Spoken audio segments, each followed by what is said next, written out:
వెనుకబడిన తరగతులకు చెందిన చేనేత అన్నలకు, నాయి బ్రాహ్మణుల సెలూన్లకు ఉచితంగా విద్యుత్తును అందిస్తున్నాం. చేతి వృత్తులు, హస్తకళాకారులు, ఇతర సాంప్రదాయ వృత్తుల వారికి గతంలో అండగా నిలిచిన ఆదరణ పథకాన్ని పునఃప్రారంభిస్తున్నాం.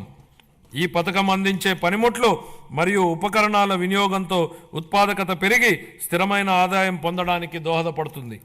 25-26 ఆర్థిక సంవత్సరానికి షెడ్యూల్ కులాల సంక్షేమం కోసం 20,281 కోట్ల రూపాయలను, షెడ్యూల్ తెగల సంక్షేమం కోసం 8,159 కోట్ల రూపాయలు, వెనుకబడిన వర్గాల సంక్షేమం కోసం 47,456 కోట్ల రూపాయలను, అల్పసంఖ్యాక వర్గాల సంక్షేమం కోసం 5,434 కోట్ల రూపాయల కేటాయింపును ప్రతిపాదిస్తున్నాను. మహిళాభివృద్ధి మరియు శిశు సంక్షేమం. అసంబద్ధ సామాజిక కట్టుబాట్లను ధిక్కరించి భారతదేశంలో తొలి మహిళా ఉపాధ్యాయులుగా గుర్తింపు పొందిన శ్రీమతి సావిత్రిబాయి పూలే ఈ విధంగా అన్నారు: ఒక మహిళకు సాధికారత కల్పిస్తే మొత్తం సమాజాన్నే ఉద్ధరించినట్లవుతుంది. మా నాయకుడు గౌరవ ముఖ్యమంత్రి శ్రీ నారా చంద్రబాబు నాయుడు గారు ఈ సిద్ధాంతాన్ని దృఢంగా విశ్వసించి స్వయం సహాయక సంఘాల ద్వారా మహిళలకు సాధికారత కల్పించిన మొదటి వ్యక్తి. వంటగదికే పరిమితమైన మహిళలు స్వయం సహాయక సంఘాల ద్వారా సామాజిక ఉద్యమంలో భాగస్వాములయ్యారు. మన రాష్ట్రం స్వయం సహాయక సంఘాల ఉద్యమానికి పర్యాయపదంగా దేశానికి ఆదర్శంగా నిలిచింది. నేడు మన రాష్ట్రంలో 10 లక్షలకు పైగా స్వయం సహాయక సంఘాలు పనిచేస్తూ రాష్ట్ర ఆర్థిక కార్యకలాపాలలో ప్రముఖ పాత్ర పోషిస్తున్నాయి.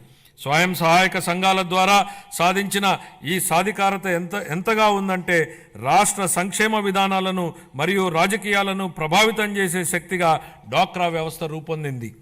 స్త్రీ నిధికి కేటాయించిన నిధుల్లో 750 కోట్ల రూపాయలను గత ప్రభుత్వం పక్కదారి పట్టించింది. మహిళా స్వయం సహాయక సంఘాల సభ్యుల ఆర్థిక సాధికారతకు ఎంతో విఘాతం కలిగించింది.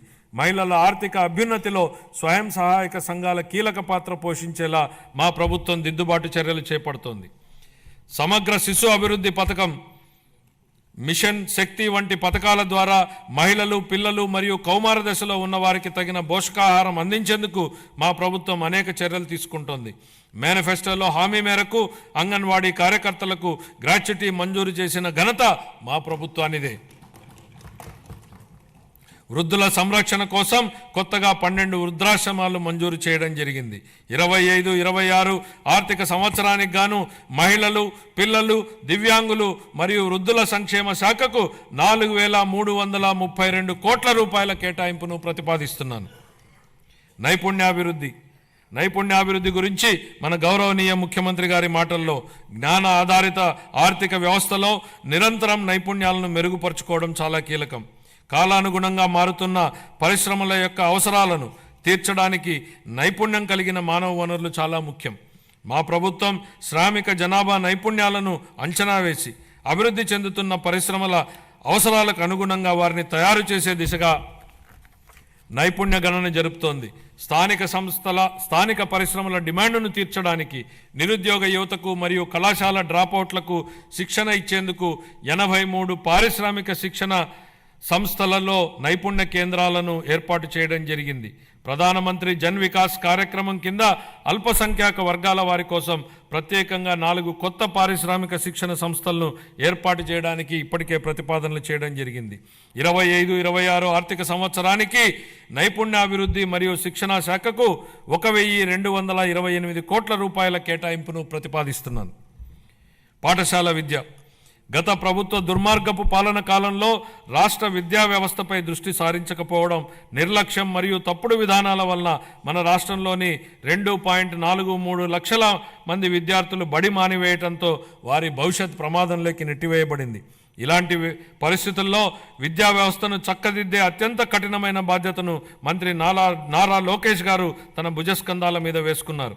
నేటి బాలలే రేపటి పౌరులనే భావనతో విద్యా వ్యవస్థను ప్రక్షాళన చేయడం మొదలుపెట్టారు. రిజల్ట్ ఓరియంటెడ్ ఎడ్యుకేషన్పై దృష్టి సారించి ఆర్టిఫిషియల్ ఇంటెలిజెన్స్ వంటి టెక్నాలజీ విషయాలను ప్రధాన పాఠ్యాంశాలుగా తీసుకురావడానికి ఆయన చేసిన ప్రయత్నాలతో మన పిల్లలు ప్రపంచ స్థాయిలో పోటీపడి రాణించడానికి సిద్ధమవుతున్నారు.